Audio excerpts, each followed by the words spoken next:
সামান্য যৌতুকের টাকার জন্য আমার বোনকে অমানুষের মতো মারছে তোমার ভাই। নাদিয়া, এই বাড়ি থেকে একবার চলে গেলে কিন্তু আর ফেরত আসতে পারবে না। আমার আপু আসবেও না। এই একটা কথা আপনারা খুব ভালো করে শুনে রাখেন, এই বাড়িতে কোনোদিন কোনো ভালো বংশের মেয়ে আসবে। আম্মা তুমি জানো এই ছেলে মাঝে মধ্যে ড্রিঙ্কও করে, এর আগেও নাকি 2-1 বার আপুকে হাত তুলছে। ওগো যদি আমি কাম দেয়া না সরছি তাহলে আমার নাম আকবর চৌধুরী না, আমার ফাস্তির গায়ে হাত ওই তোলার কলটা গুদ্ধ আমি টান দিয়ে আসলে ভাবো। আহা বাবা, এত টেনশন করার কিছু নেই। ওই মেয়ে আর কোথায় যাবে? কয়েকটা দিন সময় দাও, দেখবে সুরসুর করে এবারে চলে আসছে। কার কাছে আছেন আপনারা? আপনারা যদি এখানে আমি কেন? ওনার বিরুদ্ধে নারী ও শিশু নির্যাতন আইনে মামলা হয়েছে। তোমার ভাই লিটারালি আমার বোনকে ফোন দিয়ে হুমকি দেয়, এরকম লোকের জেলে যাওয়া উচিত। আশ্চর্য, হাজবেন্ড ওয়াইফের মধ্যে তো ঝগড়াঝাটি হইতেই পারে, তাই বলে এই তুমি চুপ করো, তোমাকে না আমি আলাদা ভাবছিলাম মাহান, কিন্তু তুমিও নাকি বাকি পুরুষদের মতো সেম টু সেম। আমরা অনেক চেষ্টা করলাম আইমানের জামিনের জন্য, কিছুতেই কিছু হলো না। একদম কোনো টেনশন করবেন না, আইমানকে আমি জেল থেকে বের করে আনবো। আদিয়ার সাথে তোমার কথা হয়? না, ওর সাথে আমার ব্রেকআপ হয়ে গেছে। তুমি মন খারাপ করে থেকো না, আমি আছি তোমার সাথে। আমি তোমাকে ছেড়ে কখনো কোথাও যাব না। চলো না আমরা কোথা থেকে ঘুরে আসি। ট্রাস্ট মি আহান, তোমার অনেক ভালো লাগবে। আহান নাও, আমি খাবো না। তোমার ভালো লাগবে, ট্রাস্ট মি। না প্লিজ, আমি এগুলো খাই না প্লিজ। একবার খাও, আমি বলছি তোমার ভালো লাগবে। তুমি আমার সাথে এমন কেন করলো আহান? তুমি আমার সাথে এরকম করতে পারলো আহান? তুমি যা করেছো এটা কিন্তু একটা ক্রাইম, এবং আমরা চাইলে মামলা মোকদ্দমা সব করতে পারি।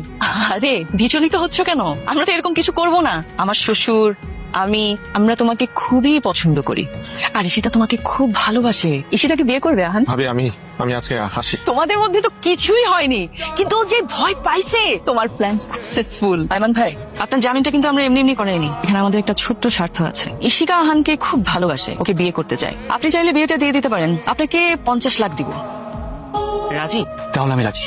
বলবো বল, দুই ফ্যামিলির মধ্যে এত গ্যাঞ্জাম, এইভাবে কি হয়? কিন্তু এখন আমার মনে হয় আমি ওর সাথে ব্রেকআপ করে আরো বড় প্রবলেমে পড়ে গেছি। তোর কথা শুনে মনে হইতেছে যে তুই এখনো তাকে ভালোবাসিস, কিন্তু আহান ভাই যে তোকে ভালোবাসে সেটা মনে হইতেছে না। চুপ করে আসিস কেন? কিছু একটা বল। তোর কি মনে নেই নাদিয়ার বোন এখানে দাঁড়িয়ে কি বলেছিল?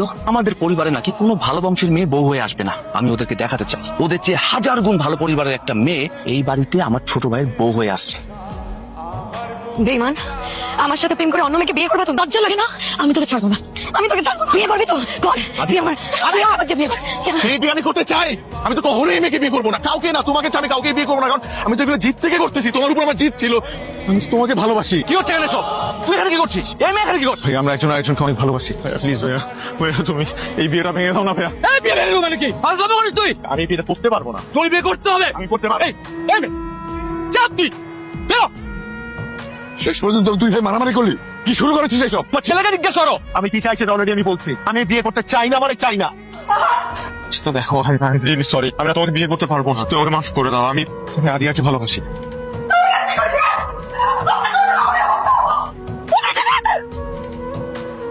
তুই এখানে কেন আসছিস? আমি আহানকে ভালোবাসি বাবা। বললি তুই? হ্যাঁ,